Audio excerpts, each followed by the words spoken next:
نحمده ونصلي على رسوله الكريم اما بعد فاعوذ بالله من الشيطان الرجيم بسم الله الرحمن الرحيم فانكحوا ما طاب لكم من النساء صدق الله العظيم وصدق رسول النبي الأمين الكريم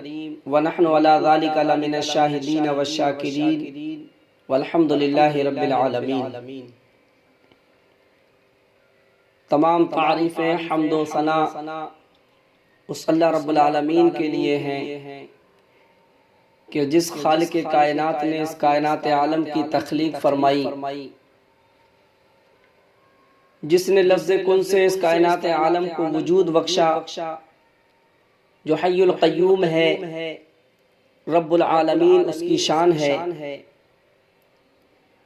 ساری کائنات کا خالق ہے، مالک ہے، احد ہے، صمد ہے، بے نیاز ہے،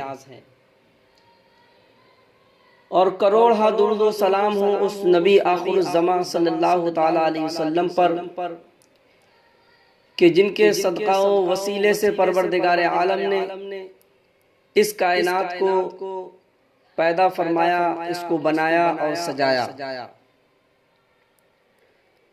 اور لاکھوں سلام ہوں اس جماعت اصحاب پر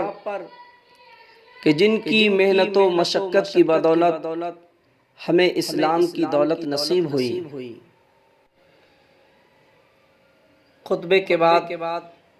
میں نے جس آیت کریمہ کی تلاوت کا شرف حاصل کیا، ہمارا اور ساری کائنات کا معبود حقیقی ارشاد فرماتا ہے فَانْكِحُوا مَا طَابَ لَكُم مِّنَ النِّسَاءِ، تو نکاح میں لاؤ جو عورتیں تمہیں خوش آئیں۔ عزیز و دوستو، اس آیت کریمہ میں اللہ تبارک و تعالی نے ہمیں اور آپ کو نکاح کا حکم دیا ہے، اور نکاح ہمارے پیارے آقا صلی اللہ تعالی علیہ وسلم کی بہت ہی پیاری سنت ہے۔ خالق کائنات نے مرد عورت کے درمیان ایک دوسرے کی محبت سے سکون حاصل کرنے اور لطف اندوز ہونے کی جو خواہش رکھی ہے، اس کا نام جماع ہے۔ اسی خواہش کی تکمیل کے لیے شریعت اسلامی نے نکاح کا طریقہ بتایا ہے،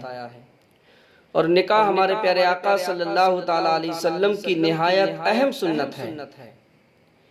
نکاح آپس میں انس و محبت، اخلاص و ہمدردی پیدا ہونے کا سبب ہے۔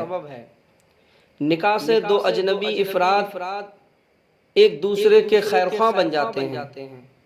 اور ایک دوسرے کے سچے ہمدرد اور زندگی بھر کے لیے شریک حیات بن جاتے ہیں۔ دو اجنبی انسان نکاح کی بدولت آپس میں دوست بن جاتے ہیں، اجنبیت ختم ہو جاتی ہے۔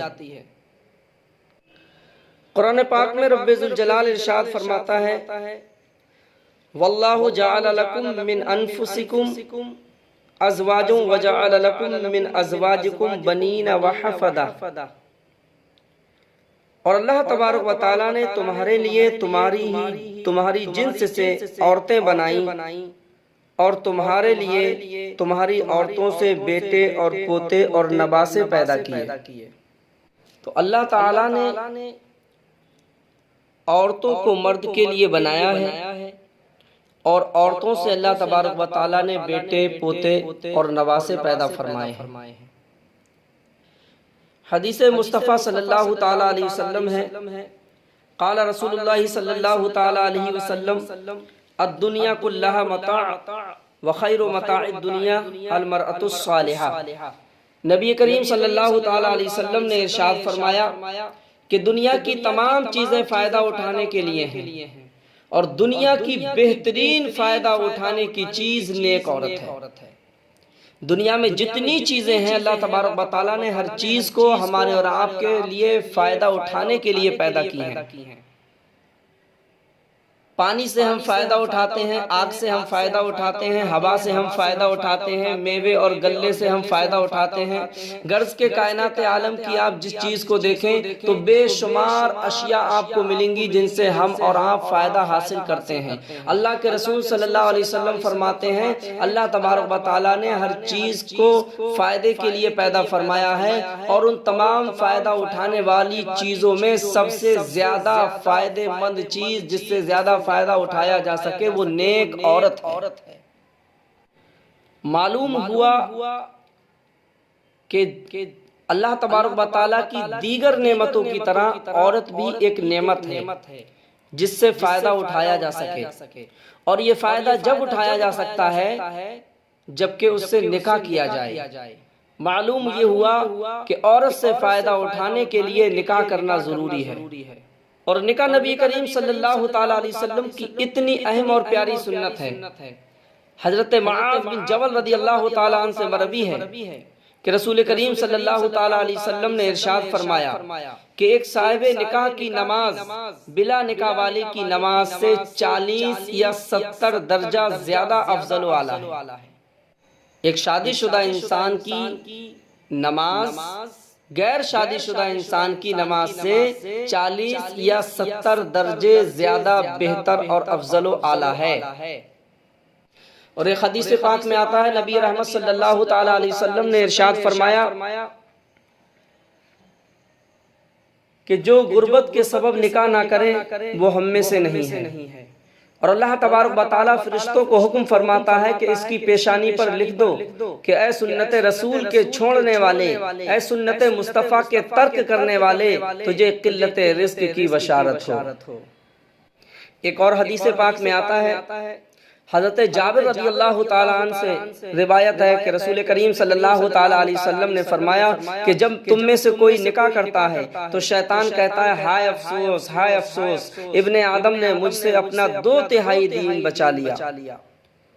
شیطان افسوس کرتا ہے جب بندہ مومن، جب بندہ مسلمان نکاح کرتا ہے تو شیطان کو افسوس ہوتا ہے، اسے جھٹکا لگتا ہے اور کہتا ہے کہ ابن آدم نے، یعنی آدم کی اولاد نے، آدم کے بیٹے نے مجھ سے اپنا 2/3 دین بچا لیا۔ معلوم یہ ہوا کہ نکاح کے ذریعے سے دین اسلام کی حفاظت ہوتی ہے، ایمان کی حفاظت ہوتی ہے، عقیدے کی حفاظت ہوتی ہے، شرمگاہ کی حفاظت ہوتی ہے، نگاہوں کی حفاظت ہوتی ہے۔ اس لیے نکاح میرے آقا صلی اللہ تعالیٰ علیہ وسلم کی پیاری سنت ہے، اور اس میں اللہ تبارک و تعالیٰ نے بے شمار برکتوں اور رحمتوں کو رکھا ہے۔ نکاح کے ذریعے مرد عورت کے درمیان ایک دینی اور مذہبی لگاؤ اور ایک مخصوص قلبی تعلق پیدا ہوتا ہے، ان کے درمیان الفت و محبت کا ایک ماحول پیدا ہوتا ہے، دو اجنبی افراد کے درمیان اجنبیت ختم ہو جاتی ہے اور محبت کا ایک پاکیزہ رشتہ پیدا ہوتا ہے، اور یہ رشتہ محض نفسانی یا جنسی خواہشات کی تکمیل کا ذریعہ نہیں ہوتا، بلکہ اس سے مقصود اصلی یہ ہے کہ مرد عورت کے ہم رشتہ ہونے سے ایک کامل اور خوشگوار زندگی وجود میں آئے اور نسل انسانی کا سلسلہ آگے بڑھے۔ اس لیے رب کائنات نے نوع انسانی ہی سے اس کا جوڑا بنایا تاکہ دونوں میں الفت و محبت قائم رہے اور تخلیق انسانی کا سلسلہ دستور کے مطابق جاری رہے، اور نسل انسانی پھلتی پھولتی رہے، اور انسان درندوں کی طرح زندگی نہ گزار کر کے فرشتہ صفت بن کر کے اپنی زندگی کو بسر کرے اور اپنے ہم جنس سے مل کر تسکین قلب حاصل کرے۔ نکاح مرد کے لیے سکون قلب اور نگاہوں سے، یعنی گناہوں سے بچنے کی، بدنگاہی سے بچنے کا ایک عظیم ذریعہ ہے۔ نکاح سے انسان ہزاروں گناہوں سے بچ جاتا ہے، اور بالخصوص نکاح کے ذریعے سے انسان زنا جیسی منحوس عادت اور بیماری سے اور گناہ سے بچ جاتا ہے۔ اللہ تبارک و تعالیٰ ارشاد فرماتا ہے وَمِنْ آيَاتِهِ أَنْ خَلَقَ لَكُم مِّنْ أَنفُسِكُمْ أَزْوَاجًا لِتَسْكُنُوا إِلَيْهَا وَجَعَلَ بَيْنَكُم مَّوَدَّةً وَرَحْمَةً، اور اس کی نشانیوں میں سے ہے کہ تمہارے لیے تمہاری ہی جنس سے جوڑے بنائے کہ ان سے آرام پاؤ، اور تمہارے آپس میں محبت اور رحمت کو رکھا ہے۔ حدیث پاک میں آتا ہے رسول کریم صلی اللہ تعالیٰ علیہ وسلم نے ارشاد فرمایا کہ اے جوانوں، تم میں سے جو کوئی نکاح کی استطاعت رکھتا ہو، طاقت و قوت رکھتا ہو، وہ ضرور نکاح کرے، اس لیے کہ اجنبی عورت کی طرف نظر کرنے سے نکاح کو روکنے والا ہے اور شرمگاہ کی حفاظت کرنے والا ہے، اور جس میں نکاح کی طاقت نہ ہو تو آقا صلی اللہ تعالیٰ علیہ وسلم ارشاد فرماتے ہیں وہ روزے رکھے، کیونکہ یہ شہوت کو کم کرتے ہیں۔ روزے جو ہیں وہ شہوت کو کم کر دیتے ہیں، اس لیے رسول اللہ صلی اللہ علیہ وسلم نے فرمایا تم میں سے جو کوئی نکاح کی استطاعت نہ رکھتا ہو اس کو چاہیے کہ وہ روزے رکھے۔ محبوب خدا صلی اللہ تعالیٰ علیہ وسلم کا فرمان علی شان ہے، بندے نے جب نکاح کر لیا تو آدھا دین مکمل کر لیا، اور اب باقی آدھے دین کے لیے اللہ تبارک و تعالیٰ سے ڈرتا رہے۔ ہمارے پیارے آقا صلی اللہ تعالیٰ علیہ وسلم کا فرمان علی شان ہے کہ مرد عورت کے درمیان جو نکاح سے محبت پیدا ہوتی ہے، ایسی کوئی محبت دیکھنے میں نہیں آتی، یعنی جو باہمی محبت اور الفت نکاح سے پیدا ہوتی ہے اس کی نظیر ملنا بہت مشکل ہے۔ نکاح کے ذریعے ایک دوسرے میں ایسی محبت پیدا ہو جاتی ہے کہ ایک دوسرے کو اپنا تن من دھن مال و دولت سب کچھ کا مالک بنا دیتے ہیں، ایک دوسرے سے محبت کرنے لگتے ہیں، ایک دوسرے پر اپنی جان قربان کرنے کے لیے تیار ہو جاتے ہیں۔ یہ سب برکتیں حاصل جب ہوتی ہیں جب انسان نکاح کر لیتا ہے۔ رسول کریم صلی اللہ تعالیٰ علیہ وسلم نے ارشاد فرمایا، النکاح من سنتی فمن لم یعمل بسنتی فلیس منی۔ نبی رحمت صلی اللہ تعالیٰ علیہ وسلم ارشاد فرماتے ہیں، نکاح میری سنت ہے اور جو میری سنت پر عمل نہ کرے وہ میرے طریقے پر نہیں ہے۔ حضور نبی رحمت صلی اللہ تعالیٰ علیہ وسلم نے ارشاد فرمایا کہ جو شخص اللہ تبارک و تعالیٰ کے حضور طیب و طاہر ہو کر جانا چاہتا ہے اسے چاہیے کہ عورتوں سے نکاح کرے۔ نکاح کرنا سنت انبیاء ہے۔ جتنے بھی انبیاء کرام دنیا میں تشریف لائے، جتنے بھی دنیا میں مبعوث ہوئے،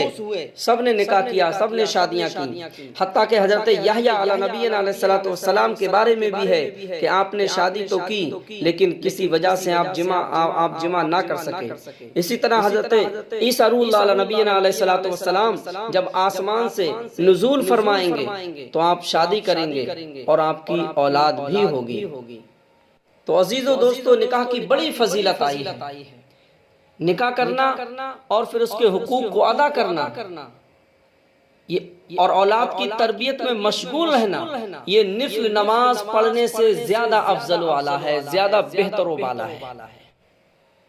علماء کرام فرماتے ہیں مرد کے لیے بعض صورتوں میں نکاح کرنا فرض ہے اور بعض صورتوں میں نکاح کرنا واجب ہو جاتا ہے۔ مثلاً جو آدمی دین مہر اور عورت کا خرچہ دینے پر قدرت رکھتا ہے، اسے یقین ہے کہ نکاح نہ کرنے کی صورت میں اس سے زنا واقع ہو جائے گا تو اس پر نکاح کرنا فرض ہو جاتا ہے۔ اسی طرح جو دین مہر اور خرچہ نان و نفقہ کی قدرت رکھتا ہے اور اسے شہوت کا اتنا غلبہ ہو کہ نکاح نہ کرنے کی صورت میں زنا کا اسے اندیشہ ہو تو اس پر نکاح کرنا واجب ہو جاتا ہے۔